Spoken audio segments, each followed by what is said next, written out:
Imagine it's sometime around 3,000 years ago in the ancient Near East, and there's this new little nation on the block brandishing the hottest, most innovative religion on the market. They've streamlined the traditional pantheon of paganism into one all-knowing, all-powerful, super convenient deity in a way that no one has ever done before.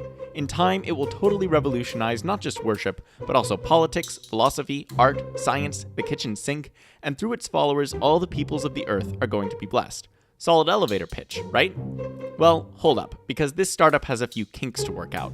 To start, they charge pretty high subscription rates, including multiple prohibitions against bacon cheeseburgers and, for their male adherents, an entry fee which involves disposing of a technically unnecessary but highly sensitive scrap of tissue. Now, this is acceptable to their core customer base, but unless some weird carpenter or something develops an offshoot religion which abandons these requirements, converts aren't exactly going to come flocking, so everything depends on developing a strong brand loyalty amongst existing adherents. This proves difficult, as the competition in the region is pretty well established, offering several enticing bonuses including, but not limited to, fortune-telling, cult prostitutes, and Philly cheesesteaks. Consequently, a certain proportion of their market share is continually lost to attrition. To help counteract these trends, the marketing department is charged with developing a campaign to present the religion's uniqueness and core mission in a clear and memorable way in order to foster loyalty among the consumer base. However, they also have a secondary, subtler objective, which is to get in as many jabs on the competing religions as possible in order to undermine their belief systems. What they come up with is nothing less than the single most compelling and enduring ad campaign of all time, and the most foundational text in the entire Western tradition: the Book of Genesis. Okay, let's step back from the analogy for a second and clarify a few things. First, it would be a mistake to imagine that Genesis was arbitrarily engineered purely as some kind of literary commercial to strengthen the Jewish religion without any connection to the pre-existing beliefs of the Hebrew people.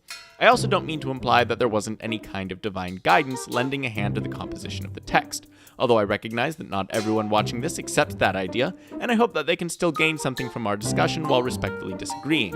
However, what we do need to understand is that while Genesis was intended to stand for the ages and appeal to peoples of every era, we can understand it a lot better if we also view it as a response to the issues specific to its own time. In fact, I would argue that the content of the Genesis narrative supports the notion that it was never meant to be understood as just the Word of God, but also the words of men. Let me explain. One of the ways that Genesis attempts to distinguish the Jewish, and subsequently the Christian, religion from paganism is by presenting God as a deity who invites his creation to participate in his plan rather than imposing it on them.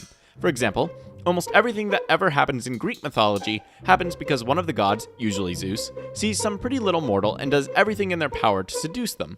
This typically ends poorly for the mortal, regardless of whether or not they acquiesce.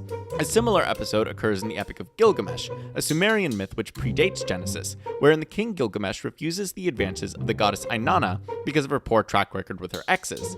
In a move which would be a little extreme even for Taylor Swift, Inanna retaliates by unleashing the Bull of Heaven on Gilgamesh's hometown and slowly killing his best friend Enkidu via a debilitating illness. The god of Genesis, however, has a very different MO. When he offers to make the childless Abraham the father of a great nation, he doesn't do so by impregnating his wife, Sarah, while Abraham is out of town on business. Instead, he establishes a covenant, a kind of deal involving a new relationship between persons, with Abraham and says to him, "He that shall come out of thy bowels, him shalt thou have for thy heir." Even when Abraham and Sarah try to sidestep God by having Abraham impregnate Sarah's handmaid instead, God finds a way to roll with the punches, not only making good on his original promise by having Sarah give birth to Isaac, but also setting up a severance package for his half-brother Ishmael by establishing him as father of the Arabs. This kind of thing happens all the time in Genesis and in the rest of the Bible. God works with humans to achieve his purposes rather than treating them like puppets or playthings, even if that means they totally screw things up sometimes. Okay, most times. This is also the kind of thinking behind the idea of divine inspiration, a process wherein God worked through the authors of the Bible in order to make sure that everything he wanted in the Bible got in, but still allowed them to be free actors who incorporated their own personalities, styles, and concerns into the work. The fun part of this is that Jewish and Christian scholars can use studies like history, linguistics, psychology, sociology, and literary analysis to dissect the Bible while still maintaining a sense of reverence for it.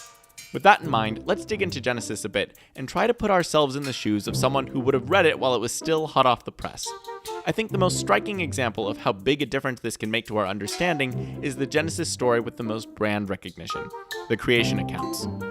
Now, when we in the 21st century read this story, our inclination is often to imagine that Genesis is trying to present a scientific account of how the world began, largely because we're framing it in the context of our modern debates about evolutionary theory and Big Bang cosmology.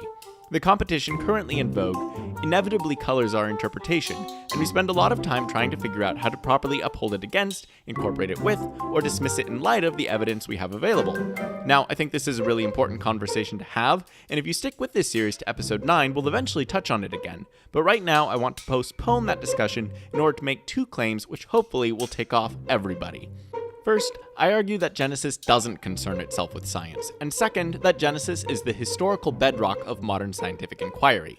In support of the former claim, we need to remember that science as we know it didn't exist at the time of Genesis' composition. No one would have thought to have read Genesis as a scientific account, because at the time, people weren't even certain that the world could be understood through the discovery of natural laws. While several ancient civilizations were able to discover patterns in nature and use them to create calendars and irrigation systems and pyramids, the only certainty they had in these patterns was as much as could be placed in divine habit, so to speak. The Egyptians believed that the annual flooding of the Nile was due to the arrival of Hapi, but what if Hapi decided not to show up? Similarly, try doing botany when every tree has a dryad with its own personal quirks. Paganism reduces all physics to psychology, meaning that any scientific findings could be instantly overruled just because one of the gods was a little snappy one morning. Genesis, then, was not written from a scientific but rather a mythic standpoint. The original audience would have been primed to listen for the mystery, not the mathematics. Now remember, mythic did not have the connotation of fictional like it does today. The neighbors weren't sacrificing their firstborns to Baal because they thought myths were a nice story to tell the surviving kids at bedtime. And claiming that the ancient Israelites would have written or read Genesis as a mere parable or allegory would be yet another introduction of our modern biases. The point here is that they would have read the Genesis account primed to dig out the deeper significance from the surface narrative. And let me tell you, focusing on the symbolism of Genesis does not make it any less radical or weird. To tie this in with my earlier claim about Genesis grounding modern science, let's hone in on a seemingly insignificant detail. God speaks the universe into existence. To get the full effect here, it's useful to remember that in the Enuma Elish, the Babylonian creation myth, the universe is made when the god Marduk challenges the goddess Tiamat to combat, kills her, and uses her dismembered corpse to make the world. The idea that the universe has violence, death, and decay as a foundation is a fairly common one in world mythology, and if it doesn't serve as a bedrock of the world, it's usually at least an integral part of the greater workings of the cosmology. Consequently, several pagan religions wound up with the assumption that the world was inherently chaotic. But if the world was spoken into existence, well, the connotation of speech is that it proceeds from a rational being and carries with it the echo of that being's rationality, which means that the universe is grounded in order and reason rather than randomness. On top of that, this structure receives a seal of finality when God rests on the 7th day of creation and declares that everything he made is good, providing a confidence that he isn't going to stop one day and say to himself, "You know what? Never mind. Electromagnetism was a stupid idea. Take 2, everybody!" Another odd but critical detail is that Adam gets the job of naming the animals. At first glance, seems like something that just needs to be done. But stop and think for a minute. If Adam can be charged with naming the animals, that means that God gave Adam the ability to do the task, which at its heart is about perceiving the structure of the created world, understanding it, and communicating that structure in an intelligible way.